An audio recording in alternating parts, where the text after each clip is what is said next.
I'm Glenn W. Worthington, and thank you for joining me here in my office near Southwest Arkansas's famous Crater of Diamonds State Park. It's located, if you're looking for it on the map, halfway between Hot Springs, Arkansas, and Texarkana, in a little town called Murfreesboro. It's a very unique spot. It's where an ancient volcano brought diamonds to the surface eons ago, and it's now a state park, which is very unique in that they allow you to pay a small fee and keep the diamonds you find. I am literally the guy that wrote the book on diamonds in Arkansas. And the reason I'm literally the guy is nobody could illiterally write a book on any topic. But anyhow, back in, it was April of 2003, I came out with my first edition of this book, and we had like 5,000 copies printed, and we had books stacked all over the house. But I kind of made myself the authority on the subject of diamonds in Arkansas. Nobody else had ever written a book. I researched it. I didn't really set out to write a book on the subject. I was going to write a magazine article. And once I researched and got started, there was just so much to write in there. It didn't fit in a magazine article, so it ended up being a book. And then after those 5,000 copies finally disappeared, I rewrote the book. This is the second edition, and it came out in 2007. And then 2 years later, that batch was gone, and we came out with this edition in 2009. And when those were gone, we had another printing of this one. I didn't rewrite it or update it. Right now, I'm actively rewriting and updating the book because every day history happens out there. In 1842, a man named Powell realized that there was a peridotite. He recognized a peridotite there in near Murfreesboro, Arkansas, but that was no big deal at the time. At the time, diamonds were only found in alluvial gravels. They didn't know the host rock. Well, later, when they realized that they traced the diamonds back up the river to the source, and they realized they were washing out of this peridotite that they named kimberlite because it was near the town of Kimberley, South Africa. Once they realized that, then a couple of doctors of geology in Little Rock said, hey, we need to go back and revisit this site that Powell determined in 1842 was a peridotite. So doctors Branner and Brackett went out in 1889 and studied for a couple of weeks, did a microscopic study of the rock and everything, but they didn't find any diamonds, but they studied the rock and wrote a report. Well, then in 1905, an illiterate hog farmer bought 243 acres, and he just signed an X on the paper and started making his payments on the land. And a year later, he found the first diamonds in Arkansas, a nice white one and a yellow one. And he thought it was a diamond, but he had trouble convincing other people. Finally, since he wouldn't shut up about it, somebody offered him 50 cents for his pretty crystal. He said, no, it's a diamond. So they sent it to St. Louis, and they ended up sending it on to New York, and it was determined it was genuine diamond of exquisite quality. And then when word came back then to the jeweler in Little Rock, he quickly formed a company with a banker and another guy that owned a business in Little Rock. And they said, now before word gets out that there are genuine diamonds here, we're going to form a company and try to buy it from Mr. Huddleston. So they did, and Huddleston paid $2,000 for it in 2005 and sold it for $30,000 in 2006. 1906, we're talking. And so Huddleston came out pretty good, and that was a lot of money back then. Well, right away they started mining for diamonds. They had a corporation set up, and their first attempt was real crude. And these were bankers and jewelers and didn't really know how to mine for diamonds, but they got an expert mining engineer in from South Africa, John T. Fuller, and he helped get them on the right track. And they tried some different processes. And one thing, you can buy equipment from South Africa and have it shipped in, but then the people running it have to know what they're doing. So jobs were being offered to the local guys, and they thought, well, instead of picking cotton, we'll work for this company. Instead of being in the sun, we'll be working in the shade. And they used an African-style rotary wash pan, and that the tines on that need to be adjusted just right, or you end up throwing your diamonds out. Well, anyway, a lot of the early attempts threw out more diamonds than they caught. And that's one of the reasons why I wanted to study the history. What all happened here? What did the mining companies do? Where did they dig? Where did they wash? And most importantly, where did they dump their tailings? Because I wanted to go back and get the diamonds they missed. Yeah, they did find a lot of diamonds, thousands of carats of diamonds, but I think they missed a lot of them too. In fact, my biggest diamond, and I'll tell you about that in a little bit, is one they missed. But when my first book came out, I dedicated it to the best diamond miner ever, James Archer. And the reason he was the best is he spent more time doing it than anybody. He was persistent, he just kept after it. And he found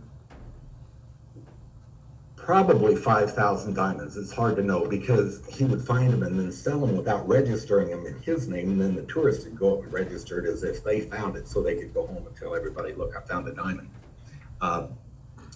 And I know he registered 95 in his name that weighed a carat or more, and only one out of every 34 diamonds at the state park weighs over a carat. But I want to show you, I brought some diamonds along so you can see. This is, when you find a diamond at the state park, they give you a certificate of authenticity and they sign it. They weigh the diamond, they write the color down, they record it.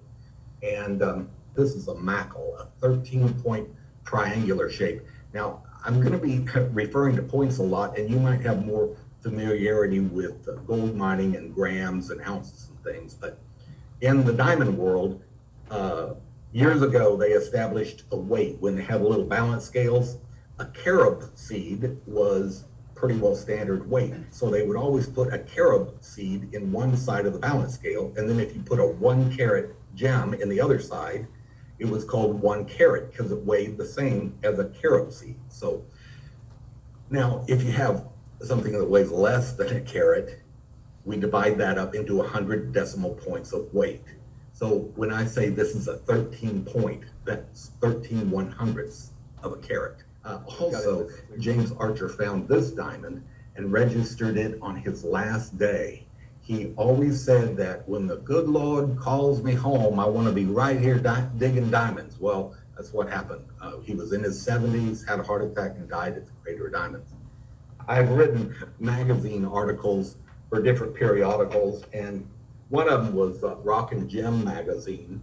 And this diamond, I tell the story how when I first went to the Crater of Diamonds, I got all excited and I called my brother and he came and joined the hunt, and he was there for 2 weeks and only found one little one and got discouraged and went home. He left his hole open, and some farmers from Oklahoma came, and the first bucket, they found an 8.61 carat brown diamond. Their name was Lamley, and they did well. Here it is next to a quarter, if you can see that picture, but a very nice diamond, and my brother narrowly missed finding it. He had also invited me, hey, do you want to dig in my hole? I'm leaving it. And I said, no, you didn't do any good over there, and I'm doing fine finding diamonds over here, so I didn't take him up on the offer. I also wrote an article for Eastern and Western Treasure magazine about digging up Arkansas diamond mining history. And then I wrote an article for the Bug Quarterly magazine, and this was about how to find diamonds in Arkansas.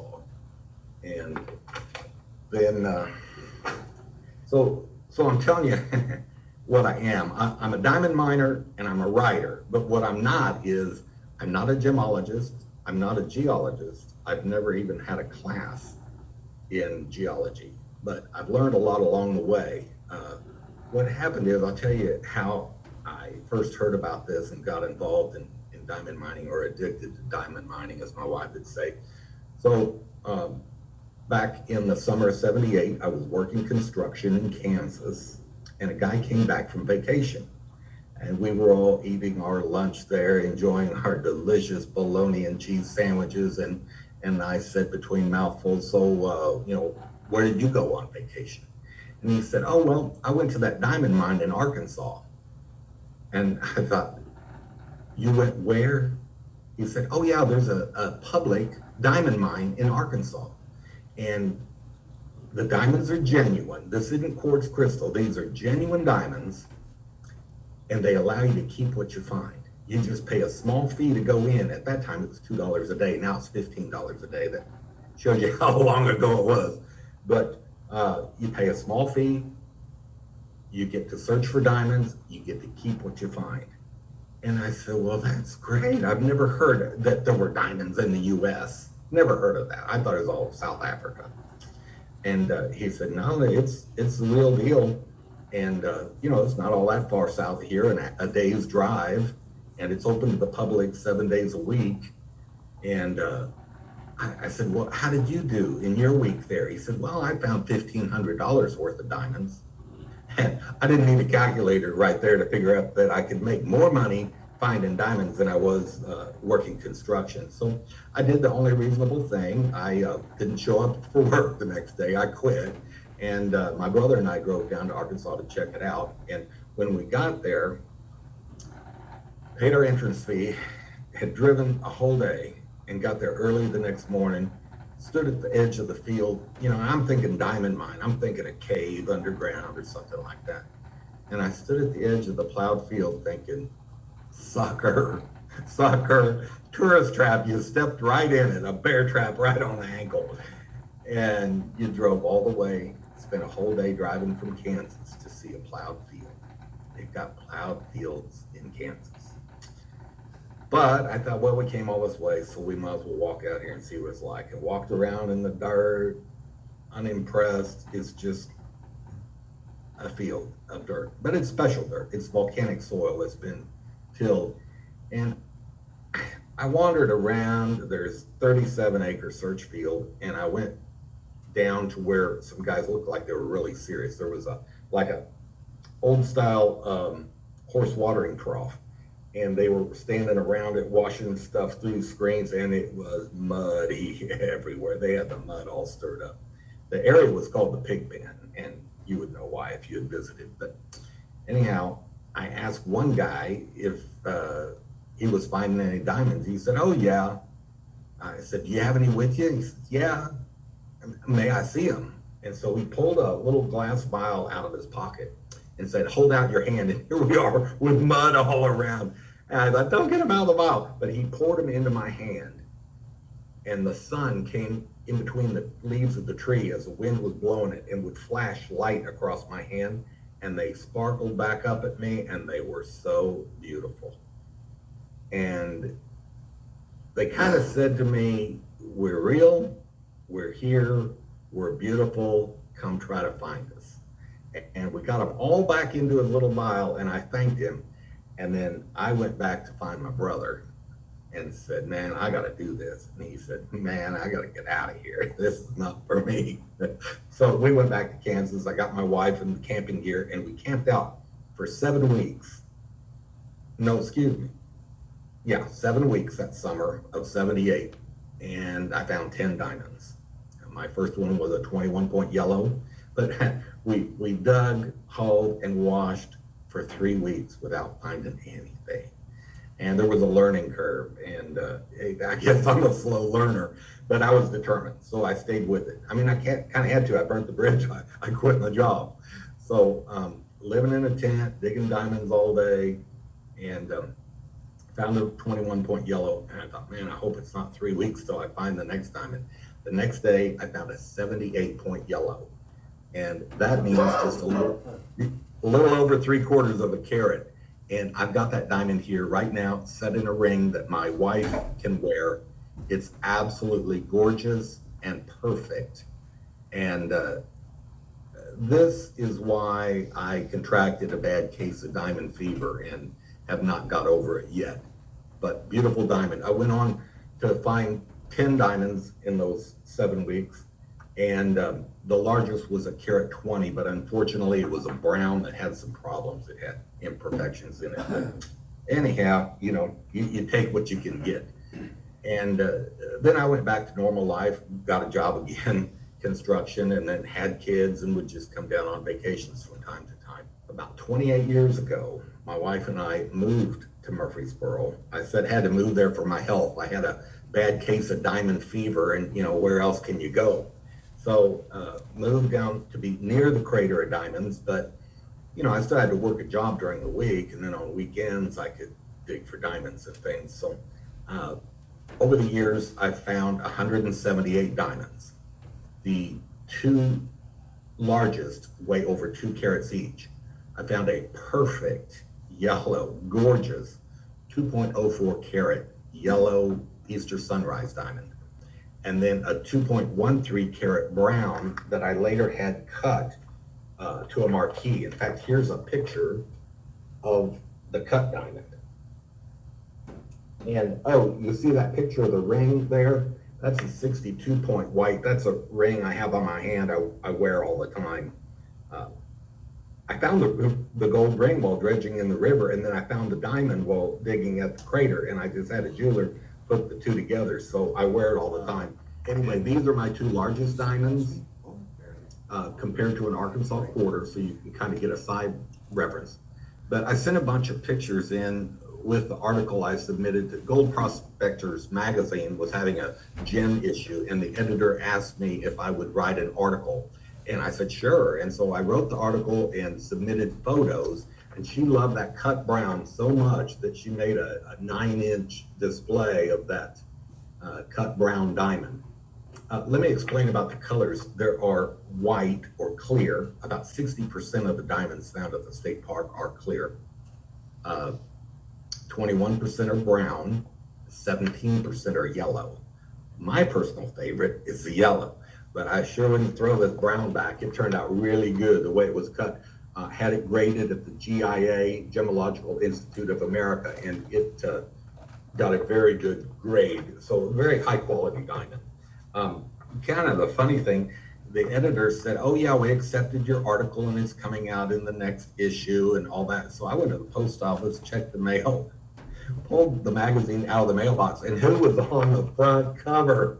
They put me on the front cover of Gold Prospector magazine. So it was kind of funny, kind of a shock. I sure wasn't expecting it, but I had to go out and buy 5 copies for my mother. And another time when I found my 204 yellow, now I didn't write this article, but they put me on the front cover of Ouachita Life for finding a 204 yellow. It was a big deal. So I was happy to find that. Another thing, I've got some periodicals here to show you. So the National Geographic came to little old Murfreesboro, Arkansas, and wrote an article about diamond mining. And here's a picture of James Archer. And so I asked James to sign it for me. And he signed it. And he thought it was kind of funny. It's like, I'm just a guy that digs mud and washes rocks. But I wanted him to autograph my copy, and I'm glad I did. And one other thing interesting about this issue, we bought and sold diamonds from the prospectors. We didn't work in the store, we just kind of leased a space in a store there in town. But we bought diamonds from the prospectors and then repackaged them and sold them to tourists as souvenirs, basically, and as jewelry. When we had this business of buying and selling diamonds, we did it for 20 years. We've been in business for 28 years. We made a shingle and hung the sign up outside, and when the National Geographic came, they liked our sign so much, they made a 2-page spread in their magazine, and I don't know what that kind of advertising would cost, but paid off well for us since we didn't have to pay a dime for it. Way back before YouTube was a big deal, I hired a company to help me professionally record and produce a DVD that teaches people how to find diamonds. See, the book kind of tells the history of diamonds in Arkansas, but the DVD teaches them how to find diamonds. There's a lot of information on YouTube. In fact, we have a YouTube channel, Genuine Diamonds in AR, if you want to check that out. I got hooked and worked and found a lot of diamonds. I found 178 so far, over 2 carats each. And it's been an interesting challenge. You have to work within the park rules. You have to dig by hand, carry things by hand, wash by hand. They make it as hard as possible. And I always dreamed, wouldn't it be great if I could just buy one of the diamond pipes outside the state park and use a backhoe, use an excavator, use a bulldozer, use a skid steer, instead of all this lifting. As I got older, that sounded better. And I worked with Dave Humphreys in diamond exploration outside the state park. We had a multi-million-dollar diamond recovery plant there, and we sampled all of the 7 known diamond pipes that lie within 3 miles outside the state park. Well, my wife and I purchased a portion of one of those, and we imported diamond recovery equipment from South Africa, and we moved the overburden, dug down to the volcanic ore. We're running it through the plant and finding diamonds. So I'm living the dream. I'm retired now. I don't have to work all week on a regular job, so I can dig and wash, and I don't have to do it the hard way anymore. I get to use equipment. So it's really fun. And the YouTube channel, a lot of videos about how the diamond recovery plant works. I explain all that. It's very similar to gold. We have a huge trommel, and that all goes down into a smaller trommel, and then we have jigs. So to tell you a little more about the history of the site, again, they found the first diamonds in 1906, and by 1907 they were commercially mining diamonds there and finding them. Well, not all of the diamonds were on John Huddleston's farm. He had 243 acres, but the property line was in a bad spot. So a few of the acres were over on another property. Well, one diamond mining company started over here on the south end, and another competing diamond mining company started on the north end. And in the World War I era, 1913 to 1919, they had a state-of-the-art diamond recovery plant built and were finding diamonds. They were doing really well. And then in January of 1919, an arsonist burnt down their diamond recovery plant, and it shut them out of business. It's pitiful. It ruined all the equipment, burnt down the building, brought an end to it. At the south end, they continued to, they built a huge diamond recovery plant, and beautiful, nice setup. And they ran it and found a lot of diamonds until in the Great Depression, the demand for diamonds dropped off, because people would rather buy food than diamonds. The Great Depression brought a drop in the value. So they really closed the diamond mines about 1932, and it sat idle for a while. Then during World War II, there was interest in diamonds because they needed them for tooling, for making artillery shells and everything else. They needed diamonds for the war production. And so there was an interest in it again. But just like the way the government works, so, we're going to study it to death first, while this war's going on. We need diamonds, we can't get them, but instead of just jumping in and mining diamonds, we're going to do a study on it. And anyway, they didn't do their study right, and then the war was over. So the government never did get involved, which is probably a good thing. And Glenn Martin, he was an aircraft manufacturer during World War II. He made a lot of money building aircraft for the war effort. He put in a diamond recovery plant there and spent money building it and put all the equipment in and all that, but it never did work right. The equipment, when you use a grease table, it has to be the right temperature. And either it was too cold or it was too hot, and it didn't catch the diamonds right. Anyway, they only found like 243 diamonds. It wasn't paying for itself. They shut it down. The building rotted and fell in. So one was shut down in 1919 because of arsonists. The other was shut down because of the Great Depression, then revived for a short while by Glenn Martin. but then it sat idle. And there was a guy who thought this is a great tourism opportunity. We could draw people to this state to stay in the motels, eat at the restaurants, and hunt for diamonds. So he proposed that it become a state park that, uh, you know, people could come and hunt for diamonds and keep what they find. Well, the wheels of government turn really slow and it didn't happen. So finally, he started a company and he called it Crater of Diamonds. And he said that the Diamond Preserve of America is open to the public in February of 1950. He didn't own the land, he leased it for $1,000 a month and hoped that ticket sales would be enough that he could make a profit. Spent a lot of money on advertising because you got to tell people what you've got, what you're doing, and all that. Well, people came, but not enough to cover $1,000 a month plus his other expenses, employees and all. So by November, tourism dropped way off in the winter, and he just said, I can't afford to do this anymore.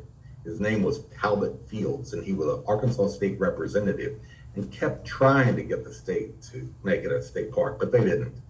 Well, then Howard Millar, who owned the north end, that had burnt down in 1919, he decided to continue it as a tourist attraction, and he didn't have to pay the $1,000 a month because he owned it.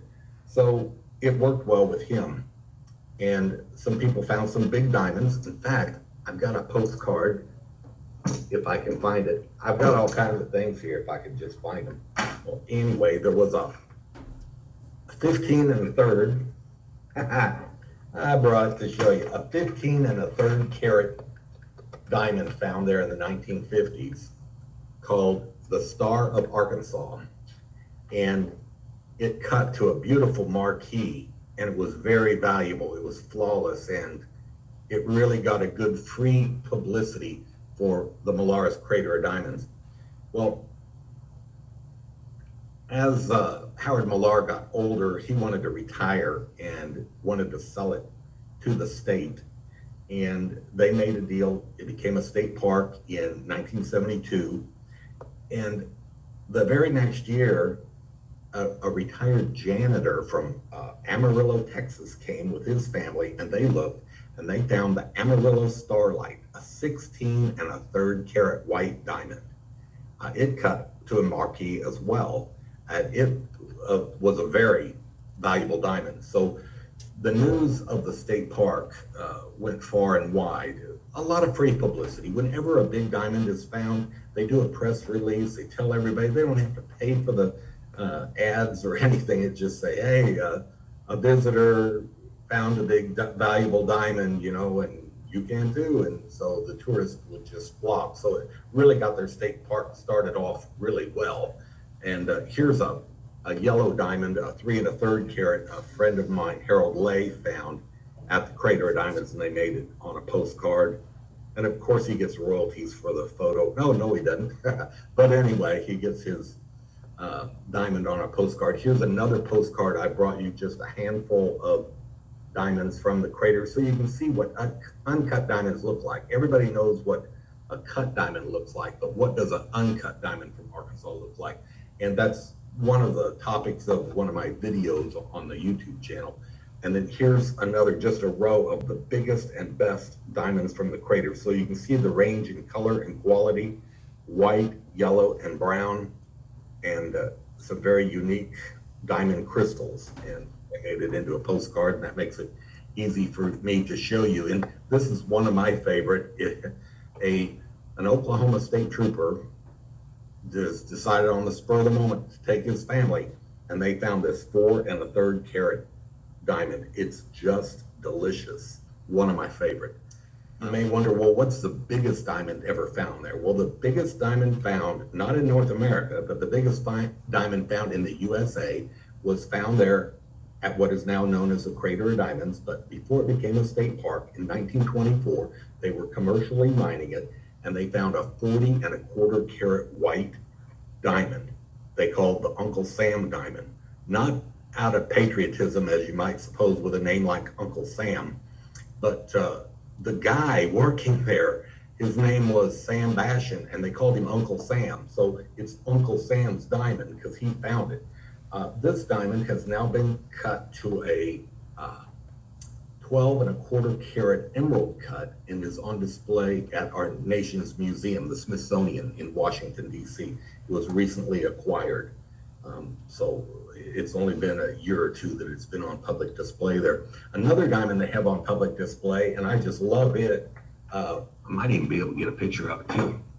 Oh yeah, this one at the top. This is a 17.86 carat yellow diamond that was found there in May of 1917. So more than 100 years ago, and it still remains uncut. I've seen this in person at the Tucson Gem and Mineral Show. The Smithsonian brought it to show it, and this yellow is right next to the cut Uncle Sam diamond. And I kind of need to run up to the Smithsonian and see all that. But so there's been great success as a state park, and tourists find diamonds there every day. The history is being made there every day. And I'd like to show you a few diamonds that have been found there. Here's another diamond I want to show you now. It is small. It's a 2-point, so 1/50th of a carat. And the reason I kept this one, this is the diamond here, and I have a photo of it here because it's an octahedron, very rare at the state park. Diamonds start out in the diamond stability zone, 100 miles deep, as octahedrons, but as they come up, they resorb and change shape. And I kept that one because that must have ridden inside of something. This is what diamonds typically look like. This is also a 2-point, but this one's a yellow. I've got a picture so you can see it because it's so small, but to appreciate the beauty of that thing. So a little 2-point yellow I found at the state park 8/8/14, so 10 years ago. They have different shapes of diamonds. You've seen some that are well-rounded, like that 2-point, some that are kind of football shape, which is strange enough, and some that are mackles. That 13-point yellow of James Archer was a mackle. And in fact, let me show you a picture of a mackle shape so you know what I'm talking about. Yep, right here on the back of my book. This is a 101 yellow mackle next to my 2.04 carat football shape. Now, the footprint on the two of them is almost the same as far as how much space they take up. But this one weighs twice as much as this one because the mackles are a naturally flat triangular diamond. And they just spread their weight out over a larger footprint. So I love the mackles, and they're rare. I found what I call a modified mackle. It's a shield shape diamond. Let me get the size 11 points. I didn't want to lie to you. I found it on April 10th of 09, a yellow shield shape. I really love this beauty, and glad that I found it. I found it the day before I found the 204 yellow, so I didn't have much appreciation for it at the time, but then later I thought, wow, I really like that little thing. Jewelry. Most of my diamonds I've sold just to support my habit, so I can keep diamond mining. You kind of got to sell them. So the large cut one from the Gold Prospector magazine, this one, the brown, sold for $9,800 after it was cut and certified and all that. The 2.04 yellow, never been cut, we sold it for $22,000. Now what's the difference? This was a 213 before cutting. This was a 204. The difference is the color. Worldwide, brown diamonds are much more common and less desirable. So the laws of supply and demand. Not as much demand for them, and there's a lot of supply, so the price is lower. Now on the yellow, the demand is much higher and the supply much lower. So that's what dictates the price on that. It was kind of hard to write a book about diamonds in Arkansas and record the history accurately because you interview a lot of diamond miners, and it's sort of like writing a book about fishing. interview a lot of fishermen and say, oh, that fish was this long, and their arms go out of joint, stretching their arms out. But so you had to kind of sift through what was fact and fable. Do any of you have questions about? Yeah, I do. How do you get your diamonds cut? Do you have skilled people locally, or do you ship them off to India, or what? Exactly. Very good point. Thank you for bringing that up. So how do we get our diamonds cut? There's nobody locally that can do it. In fact, if you think, oh, I know a guy who cuts sapphires, or a guy, who cuts rubies, he can cut my diamond. No, gem cutters don't cut diamonds, and diamond cutters don't cut gems. So my other option was, a lot of times people will send it to New York, and then New York sends it to Puerto Rico to have it cut, or New York will send it to Amsterdam to be cut, or something. I didn't want a USA diamond, nothing against Canadians. I didn't want a USA diamond to be cut in any other country. I wanted it cut in the USA. And I found a company, Schumacher's, up in Bismarck, North Dakota. Excellent diamond cutter. He did such a good job on that brown. I tried him out on some smaller diamonds first. You don't want to throw your biggest and best out there first.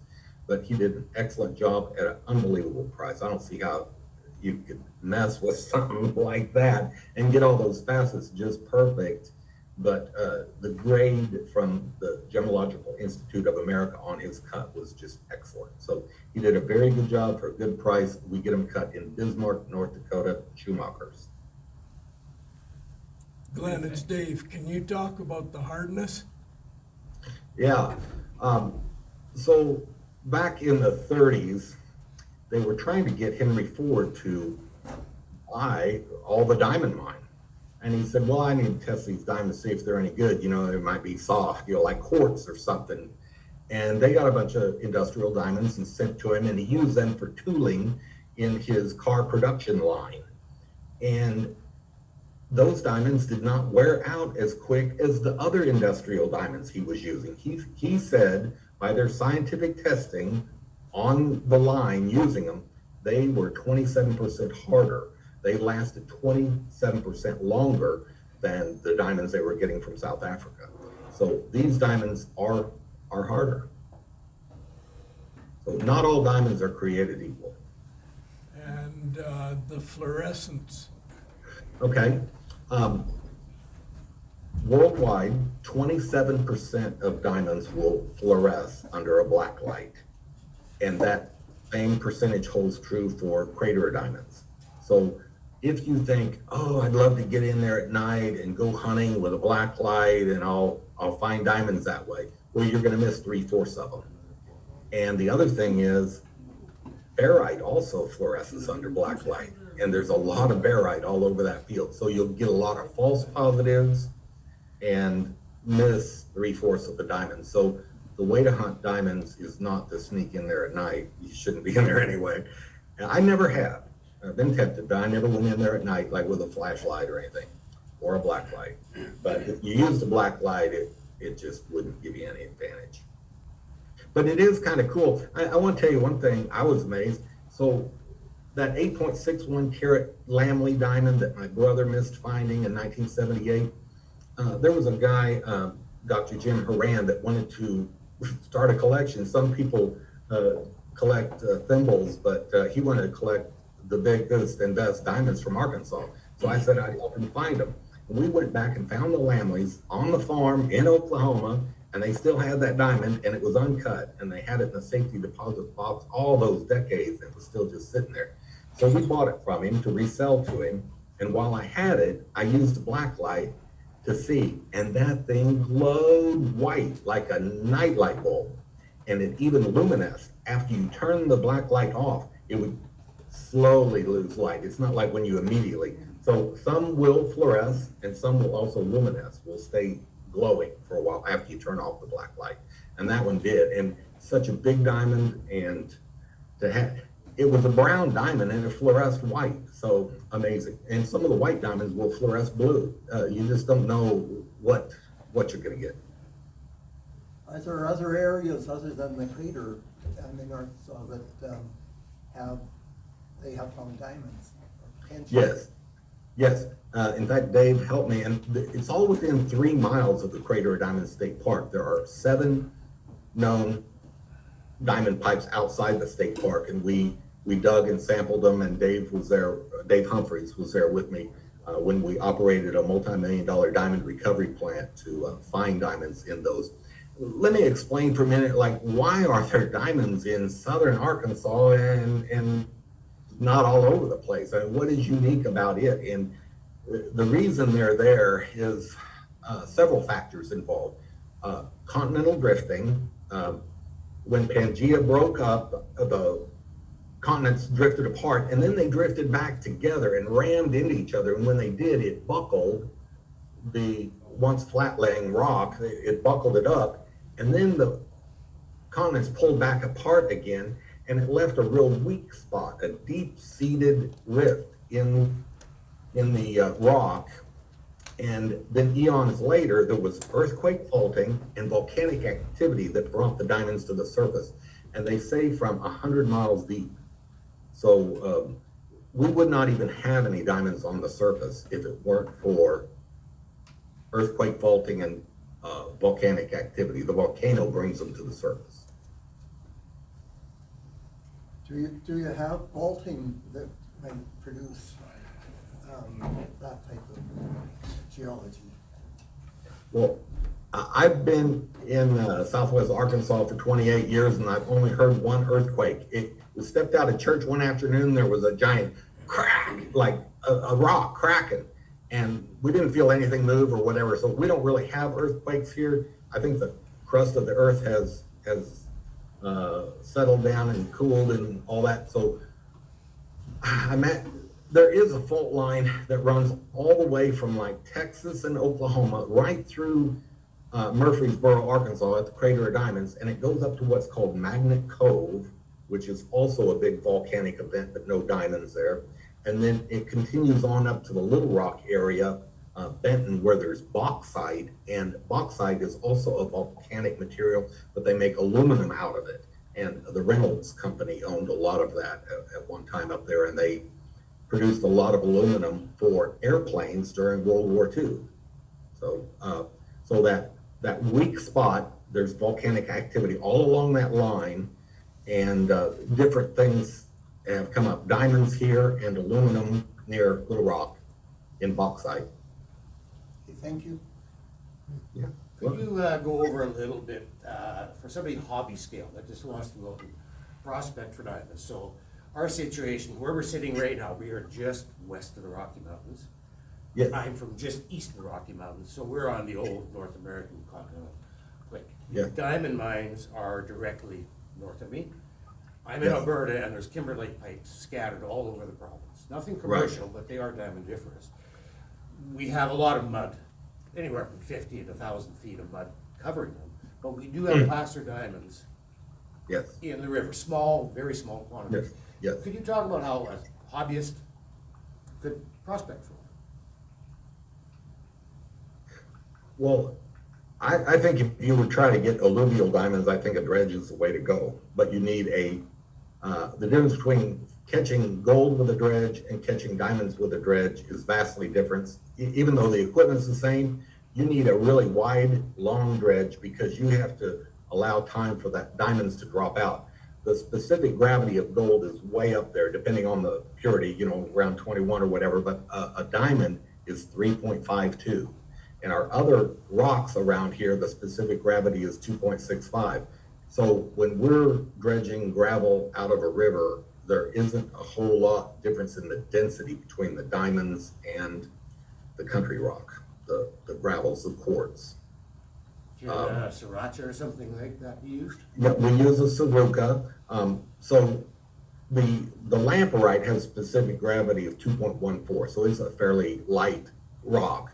And we wash that dirt out of there, the volcanic rock, and we concentrate our heavies, and we use a Saruka, which is a round screen, and we jig it up in the water and work it back and forth, and I have a video demonstrating how that's done.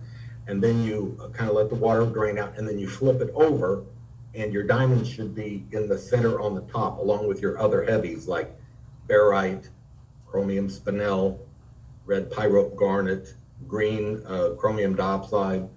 Your three main diamond indicators will be in there as well as your diamonds. But I will say one other thing about prospecting. Diamond prospecting is a great hobby.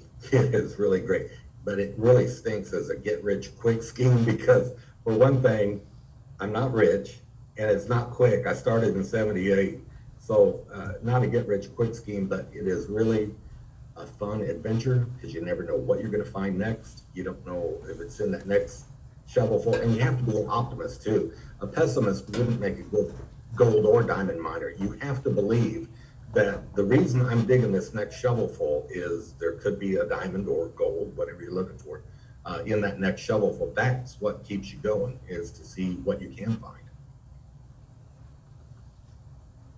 John, has there ever been diamonds found this side of the Rockies?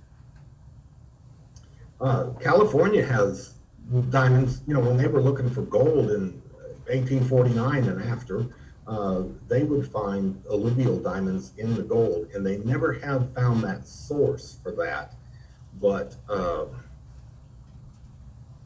it's definitely a kimberlite pipe. And what probably happened in California is the pipe all weathered out and didn't leave anything but the root, and the root would be really small, you know, because they're neck down, they're funnel shaped. The top of the funnel has eroded away and put the diamonds in the river. And if you try to find the source, you're looking for something, you know, this big, and so you're not going to find the source. But the point is that there were diamonds there brought to the surface by a kimberlite, and it eroded down, and it is in the rivers. I think. And I right, think the diamonds that are found in Alberta, almost universally, they're found in a sluice box. Somebody's out Right. sluicing for gold, and they happen Yeah, just by mistake. Right. Yep. Well, that would probably be more in the Peace River, right? It can be anywhere. There's kimberlite pipes all over Alberta. Diamondiferous, but not commercial. Well, the Rocky Mountains, just like the Ouachita Mountains here in Arkansas, they were created by continental drifting and the continents colliding and buckling up and then pulling back apart, creating that deep rift. So along the Rocky Mountains on the Colorado-Wyoming border, they call it the State Line District, there is a swarm of diamondiferous kimberlites there. And my wife and I have gone up and looked, and we actually did find a diamond up there, but all that is private land, and the ranchers are very anti-mining. And the Kelsey Lake diamond mine that was in there, they passed laws to shut them down, but Arkansas is very liberal on the laws on mining. They want you to mine, which, you know, the government should. It's like it brings jobs. And I inquired, what permits do I need? And they said, well, if it's less than 20 acres, you don't need a permit. You can dig a hole, leave it open, you can do anything you want. And I was like, great, that's what I wanted to hear. You know, I came to the right state. But in Colorado and California, they just have all kinds of rules that just make it next to impossible to mine. It's the same.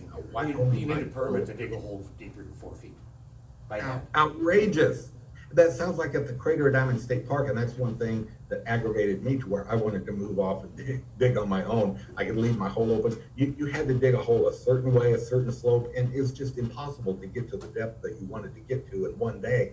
And then you had to fill the hole back in at the end of the day, or you could get a ticket. I thought, I don't want a ticket. I don't want the hassle. I want to dig my way. Well, over at the Diamond, I tease my friends that still go to the Crater of Diamond. I said, I opened a hole 3 years ago and it's still open, and they have to fill theirs in every day.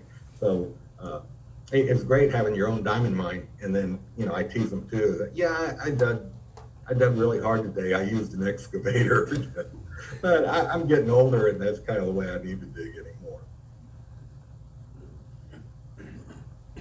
You done any exploration in Canada at all? No, I've never been to Canada in my life. But that I've read books about finding diamonds in Canada, and to me, it's complicated by glaciers. That's something we don't have in Arkansas here. Only thing we have to worry about is erosion. And after our diamond pipes were intruded, we had like 10,000 years of erosion, and that lowered them by about 150 feet. They were protected by erosion for eons. They were in place about 102 million years ago. And then a natural conglomerate concrete cap was formed over the top of it because there was a shallow sea here, and the rocks and pebbles were cemented together by iron, and that conglomerate is hard, and it made a concrete cap to prevent erosion. Well, that broke up about 10,000 years ago, and then it started to erode, and then we lost about 150 feet and the diamonds that were in it. And where are those diamonds? Well, probably in the Gulf of Mexico by now, with as much rain over the eons. But if you add to that complex dynamic, glaciers, I would really be scratching my head in Canada, because they can go one way and then eons later they go another way, and the glaciers would just mess with my head too much. I have enough trouble just dealing with the erosion factor and trying to figure out what happened. One other thing I'll say about erosion too, since we brought up the Colorado-Wyoming district, those were intruded about 350 million years ago, and Arkansas 102 million years ago. Well, on the Colorado-Wyoming state line district, there was nothing to prevent the erosion. So they've had 250 million more years of erosion there, plus they didn't have a concrete cap preventing the erosion until just 10,000 years ago. So the once huge diamond-bearing kimberlite pipes on the Colorado-Wyoming border have eroded down to just the roots. The roots are all that's left, and all those diamonds, they're downstream somewhere. So I think if I spent much time in Colorado, I would just check for alluvials and don't even go after the source. But then again, so much water under the bridge, as they say, those diamonds could be anywhere in 350 million years. Look in the Grand Canyon? Where would you go to try to find the diamonds? And then by then, they get mixed in with so many other gravels that it's diluted to where it's not profitable, And at the end of the day, if you're prospecting, say with a gasoline-powered dredge, you have to find enough stuff to pay for the gasoline. That's your liquid gold, and that's your competitor, is finding enough value in what you dredge to cover the cost of the gas. Let me make a comment about viability of a diamond mine. So, of all the known kimberlites and lamperites in the world, only 10% of them are diamond bearing. Okay, so 90% of the kimberlite you find doesn't have diamonds in it. I checked the kimberlites in Kansas, found a lot of garnet, not one diamond, because it came up too slow and all the diamonds completely resorbed out of it. So that's true of other kimberlites around. There's kimberlites near St. Louis, Missouri, no diamonds.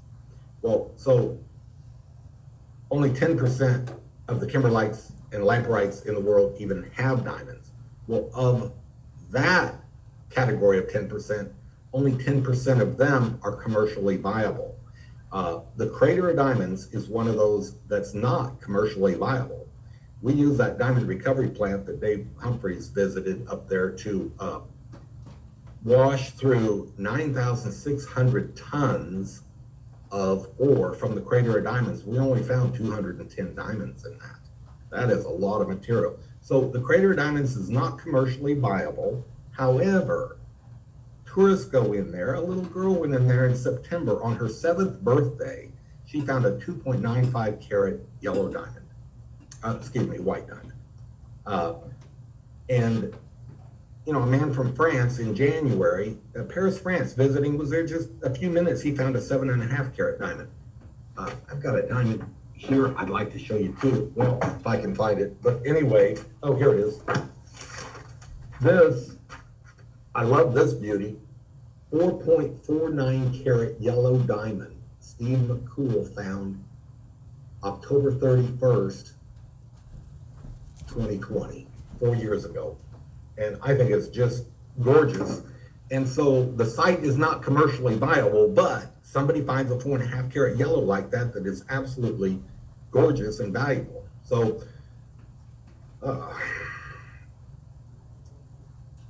not every kimberlite is going to develop a commercial mine, because 90% of them don't have diamonds, and of them, 90% are not commercially viable and all that. But I love learning what happened at the state park and figuring out who did what.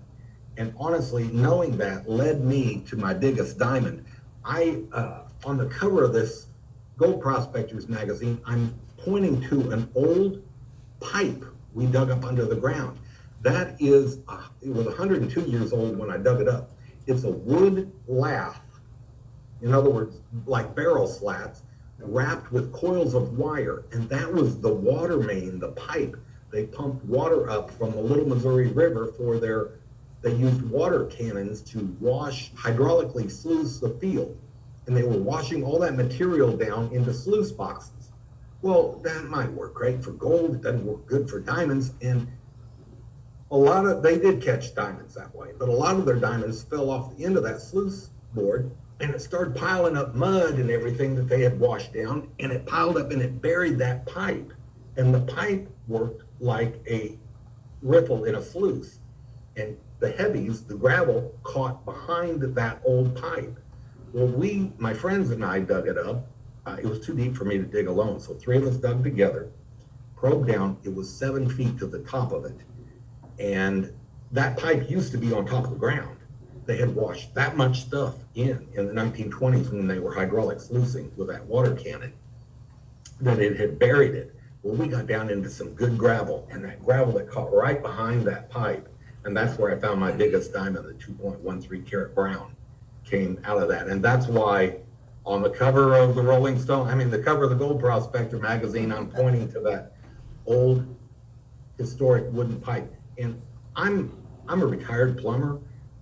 I don't know how they got a pipe like that not to leak. And it fascinates me. I wouldn't be, I have trouble keeping other pipes from leaking.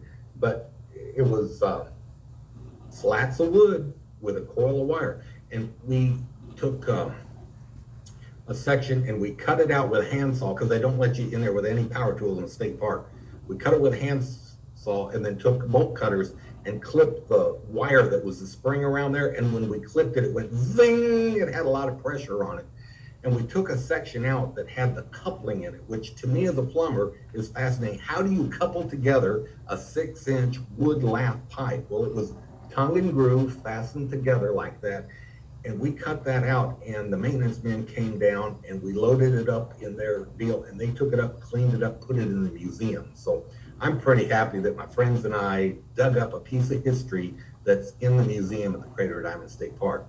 And the other thing I like about it is right there where I was pointing, that's where my best diamond came out of, or my biggest diamond.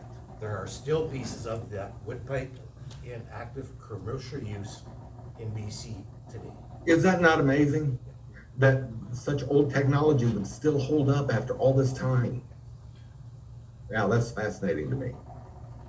They got something similar to wing down, which is, I think it's called wing down, fed wing down. But all that's left really are just bands of metal that held these barrel pipes together, like what you're describing. Yeah.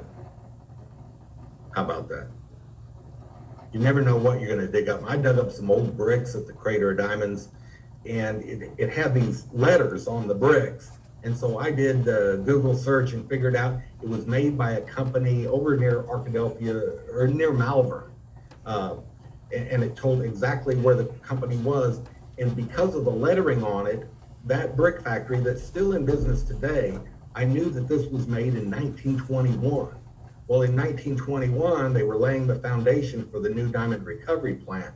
So this was a brick out of the foundation of the diamond recovery plant that they built in the early 1920s. So anyway, it's fun, just the stuff you find and figure out and piece together the history. They still have a bunch of old rusty metal laying around there at the state park that was used back in the 1920s in the diamond recovery plant there.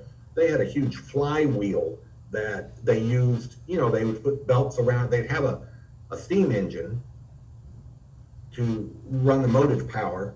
And then from that steam engine, they would have a flywheel and have all your belts coming off of it. I don't know if you've ever been in an old grist mill or an old sawmill or something. That's how they all work. Well, this diamond recovery plant was run that way. Well, the big main flywheel has sat down there in the weeds for years, and I got after the state park. I said, you need to dig that up. It was half buried in mud.